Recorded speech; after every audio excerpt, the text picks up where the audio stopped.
Bismillahirrahmanirrahim. Assalamualaikum warahmatullahi wabarakatuh. Salam sejahtera, salam satu nafas teruntuk sedulurku dimanapun kalian berada. Semoga di kesempatan malam hari ini masih tetap fit loh. Udian awake ngira terang-terang lho. Ya, spesial malam Jumat ini loh, kita akan membahas, ini ada satu pertanyaan dari saudara kita yang nanyakan, Mbah, apakah benar tuyul itu ada? Dan di lingkungan saya sering kehilangan, yang diceritakan karena diambil atau dicuri tuyul. Ini satu hal yang akan kita kupas di spesial malam Jumat yang penuh berkah ini loh. Diarani berkah udian ra terang-terang nggih. Sebelum kita bahas tentang apakah benar uangnya Mas Iwan tadi diambil tuyul, ini saya jelaskan dulu tentang tuyul berdasarkan pengalaman saya, lor. Gini, tuyul itu sebenarnya jin yang mereka diajak atau dipuja oleh seorang manusia, diajak bekerja sama oleh manusia yang tugasnya untuk mencuri, mengambil uang. Tapi tuyul ini hanya mengenal satu lembar mata uang. Mas Iwan, dengarkan. Kalau di lingkungan jenengan kehilangan uang ternyata 150.000, 125, 270 atau gimana, saya yakin itu pasti diambil tuyul. Tapi tuyulnya yang berkacamata, tuyul yang makanannya nasi, bukan tuyul jin. Kalau yang mengambil jin yang namanya tuyulnya yang mengenal satu lembar. Jadi beliaunya itu hanya mengambil di tempat lingkungan kalian itu satu lembar. Dan biasanya kejadian itu bersamaan loh. Gak mungkin satu lembar diambil di tempat satu orang, gak mungkin. Biasanya di sekitarnya itu juga diambil sama satu lembar. 50, mungkin tetangganya juga berkomentar waktu kok saya juga kehilangan uang 50. Nah, itu pastilah ada seseorang yang memiliki jin yang namanya tuyul ini. Tapi permasalahannya di era saat ini, di era milenial ini, masihkah ada orang yang memuja atau bekerja sama dengan tuyul? Kenapa? Untuk memiliki jin yang namanya tuyul ini, orang itu butuh proses ritual yang sangat panjang loh. Yang mana beliaunya melakukan ritual pun belum tentu mendapatkan tuyul. Gong tentu loh, gong tentu. Coba saudara-saudaraku di luar sana yang rumahnya dekat Jogja, dekat Parangkusumo. Parangkusumo itu kan dipercaya areanya itu ada khusus area sebelah selatan itu kan khusus area tuyul katanya, digumkan ke pasar itu. Banyak orang ritual di sana. Ada yang 1 minggu, 1 bulan, ada yang setiap bulan ke situ. Mereka berusaha untuk mencari, untuk memiliki tuyul itu. Pertanyaannya, tanyakan ke mereka, bisa enggak dan ketemu enggak, berani enggak membawa tuyul itu pulang? Senekat apapun dia, belum tentu berani, lur. Dan belum tentu mampu menjalani ritualnya untuk memiliki tuyul itu. Jadi saya harapkan sedulur-sedulurku di luar sana, jika kehilangan sesuatu jangan dikait-kaitkan dengan tuyul dulu toh. Ayo kita lihat dari sisi yang lain dulu. Kalau dikaitkan dengan tuyul seperti yang saya jelaskan tadi, orang punya tuyul itu butuh proses ritual yang panjang, ya kan? Ada sesuatu hal yang dikorbankan berdasarkan kesepakatan antara si orang dengan tuyul. Beda ceritanya loh. Kalau tuyul ini didapatkan dari sistem jual beli. Ono lho itu. Wong hanya mendirikan jasa punya tuyul, punya jin namanya tuyul. Jasa. Yang mana siapapun orang yang punya ingin memiliki tuyul bisa nemuin orang itu. Bisa nemuin orang itu. Dengan ikatan dan perjanjian yang saya tidak ketahui, yang hubungannya yang jelas uang lah, disesuaikan dengan tuyul itu sendiri. Itu ceritanya berbeda lagi. Tapi saat ini masihkah ada orang tersebut? Karena saya ketemu di waktu itu mungkin kisaran saya masih umur 20-25 tahunan.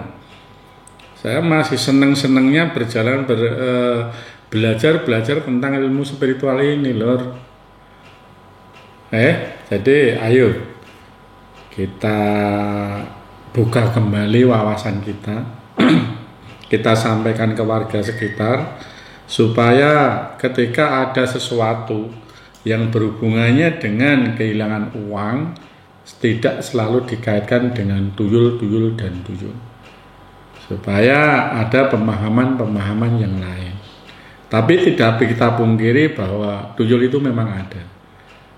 Tuyul itu memang ada. Jin yang namanya tuyul itu ada. Kadang juga ada satu pertanyaan kenapa tuyul tidak mengambil uang di bank? Kenapa tuyul tidak mengambil uang di tempat ini, tempat itu? Orang memiliki tuyul itu sepakat loh. Nanti yang tugasnya tuyul ini di wilayah mana, yang diambil ini orangnya kayak apa, itu sudah ada kesepakatan. Kalau yang diambilnya di bank, ya udah masuk di bank. Nggak mungkin tuyul nggak bisa, pasti bisa. Tapi kan gambaran masyarakat kita bahwa uang pada bank itu uangnya banyak, di sana ada gudang, ada peti, ada uang gambaran masyarakat yang tidak tahu kan seperti itu. Jangan salah paham loh. Di perbankan itu hanya sistem, uangnya tidak ditumpuk di situ, berputar. Jadi ayolah kita memiliki pemahaman yang lain. Kita memiliki wawasan yang berbeda dengan yang lain. Untuk itulah pertanyaan Mas Iwan tadi saya jawab, jika kehilangannya lembarannya sama dan di lingkungan itu minimal 5 orang, uangnya lembarannya sama, seandainya 100-an, 10 ribuan, 20 ribuan atau 50-an, tapi sama, pastilah itu tuyul yang ngambil. Apakah itu tuyul itu yang ngambil orang dari luar atau di lingkungan kita? Macam-macam lor, bisa dari luar, bisa dari lingkungan. Belajar dari pengalaman saya itu rata-rata dari lingkungan loh. Jarang yang pendatang tuyul datang dari jauh ke lingkungan kita, jarang. Rata-rata orang di lingkungan situ yang memiliki, yang punya tuyul tersebut, sehingga tuyul itu pun bekerja dengan mudah karena tidak terlalu risiko kalau ngambil di lingkungan loh. Jadi tolong jangan sampai hal-hal yang kecil gitu nanti meledak jadi gede loh, yang akhirnya menyangkut ke hal-hal yang mungkin membahayakan bagi lingkungan kita. Artinya membahayakan kan, orang punya rasa curiga, punya merasa kehilangan sehingga dendam, yang akhirnya nanti melakukan hal-hal di luar nalar otak kita.